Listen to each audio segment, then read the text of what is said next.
5 time نماز پڑھنا پابندی سے آسان نہیں ہے، بلکہ بہت زیادہ مشکل ہے. یہ وہی کر سکتا ہے جس کا واقعی اللہ پر ایمان ہو، کیونکہ ایک دن کی بات تھوڑی ہے. ہر تھوڑی دیر میں نماز کا ٹائم شروع ہو جاتا ہے. آپ کو اپنا کاروبار چھوڑنا ہے، اپنی تمام ایکٹیویٹیز کو آگے پیچھے کرنا ہے. سفر میں، حضر میں، ہم جب جہازوں کا سفر کرتے ہیں، کوئی بھی نمازی، میری اپنی بات نہیں ہے، سب سے بڑی فکر پتہ ہے کیا ہوتی ہے؟ بیچ میں نمازیں کون کون سی آئیں گی. جو شخص بھی نمازی ہوگا نا، جہاز میں سفر کرے، ٹرین میں سفر کرے، بس میں سفر کرے، اس کے لیے سب سے بڑی ٹینشن کیا ہے؟ یار نماز کیسے پڑھوں گا. اب اتنی بڑی پرابلم ہوتی تھی، ہم جب جہاز میں بھائی جا رہے ہیں 12 گھنٹے 13 گھنٹے یا 17 گھنٹے 22 گھنٹے بھی، تو اتنی لمبی فلائٹوں میں یار کون سی نماز کس ٹائم پہ کہاں آ رہی ہے، قبلہ کدھر ہوگا. جو بے نمازی ہے اس کو تو کوئی غرض نہیں ہو، تو بیٹھا ہوا ہے آرام سے، پڑا ہوا ہے، سو رہا ہے، اٹھ کے دیکھ لیتا ہے کوئی نماز پڑھ رہا ہے تو چلو میں بھی پڑھ لوں. لیکن جس کو نماز کی حفاظت کرنی ہے، اس کے لیے سفر میں سب سے بڑی ٹینشن کیا ہے؟ نماز کیسے پڑھوں. تو یہ اللہ کا کتنا فضل ہو گیا. دیکھو سائنسی ترقی نے بہت سارے مسائل حل کر دیے ہیں. آج کل ایک ایپلیکیشن آ گئی ہے حلال ٹرپ کے نام سے، جو جہازوں میں سفر کرتے ہیں نا وہ انسٹال کر لیں.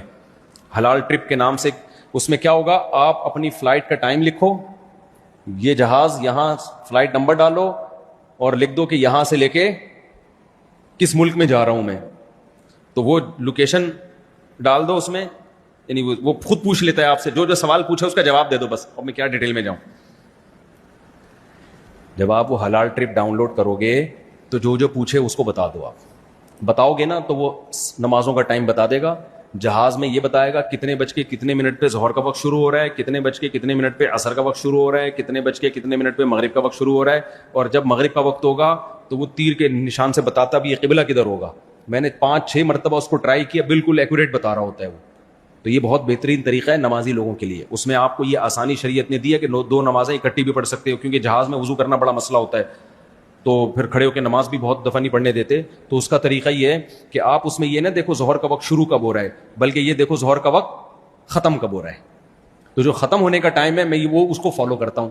مثال کے طور پر اس میں لکھا ہے، اچھا اس میں 2 ٹائم آ رہے ہوتے ہیں.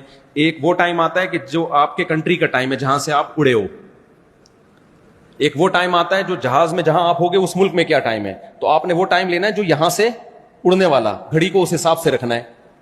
مشکل بات تو نہیں کر رہا میں، گھڑی کو اس حساب سے کر دیا آپ نے. جیسے ہم جب کراچی سے اڑے تو فرض کرو یہاں رات کے 9 بج رہے ہیں، یہ والی گھڑی چینج نہیں ہوتی. موبائل جو ہے نا وہ جس ملک میں جہاز جائے گا اس حساب سے اپنے آپ کو چینج کر لیتا ہے موبائل. تو موبائل کا ٹائم نہیں، یہ والی گھڑی مینول گھڑی جسے کہتے ہیں. تو اس کا ٹائم بھی آ رہا ہوتا ہے کہ یہاں کے حساب سے اتنے بج رہے ہوں گے، اتنے بج رہے. تو میں کیا کرتا ہوں بھائی، ظہر میں دیکھا کہ ظہر کا وقت ختم کب ہو رہا ہے. فار ایگزامپل ظہر کا وقت یہاں کے ٹائم کے حساب سے